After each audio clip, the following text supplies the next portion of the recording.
Patin til sim la a thu pi pen ngay lut na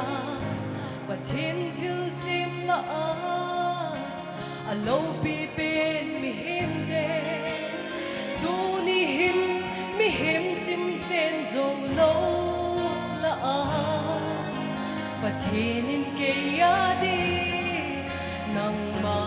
ai bita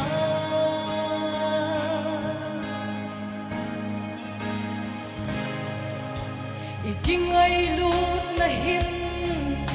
Kusung thon na hin Sisu ala Apan sa zing zing hitin Su dile khép na lung ha na Hung lung zong le Ipal gal gai day ding Jesu Christa zala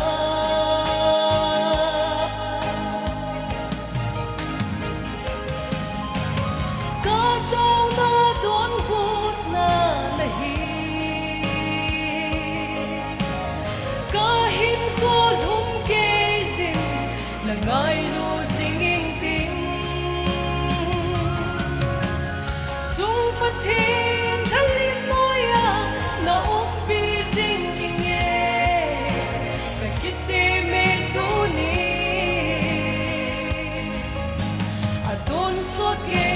adi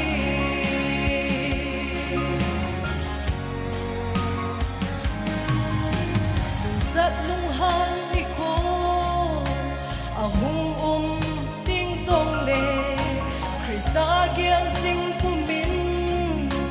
Kingai dam to hite Dam moha sat ni ko hung lung Sing song le Tan ham lo hilin na Ngai lu sing inge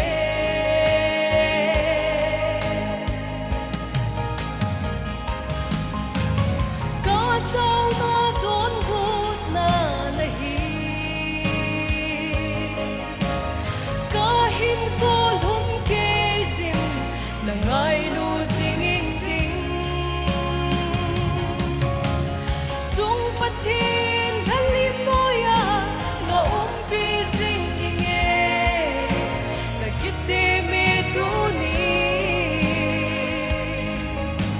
Adon sot ge adi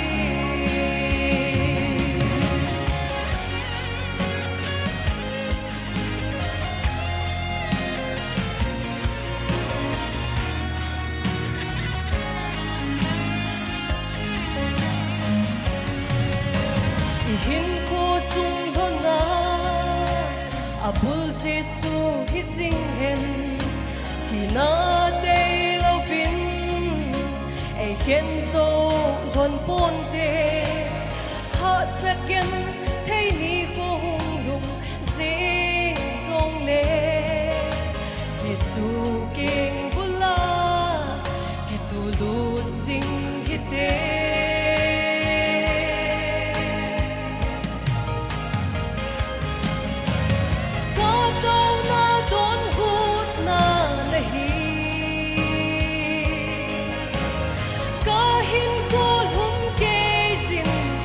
Ngai lu singing ting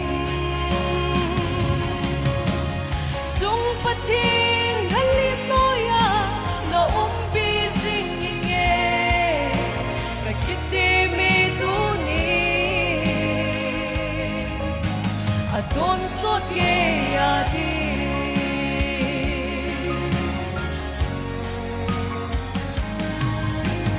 O chung patin Tunin kataw ve Ni dan khat sing cha zong Ka ngay da lahiin Na anga ka kitip lon gel do sing dingin Nang maapala in kong pang singin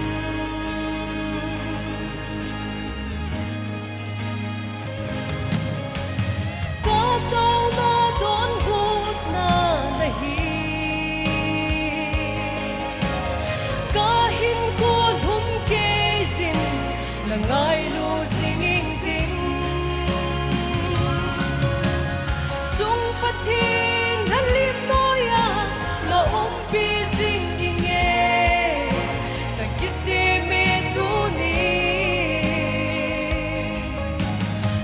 Adon sot ge ya di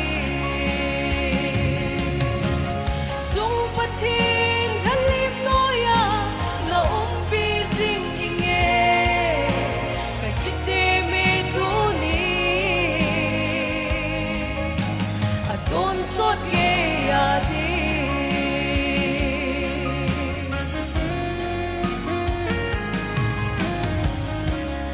Uten hi digin patinin va choi lao phat thai bo ta hen ka ki pa e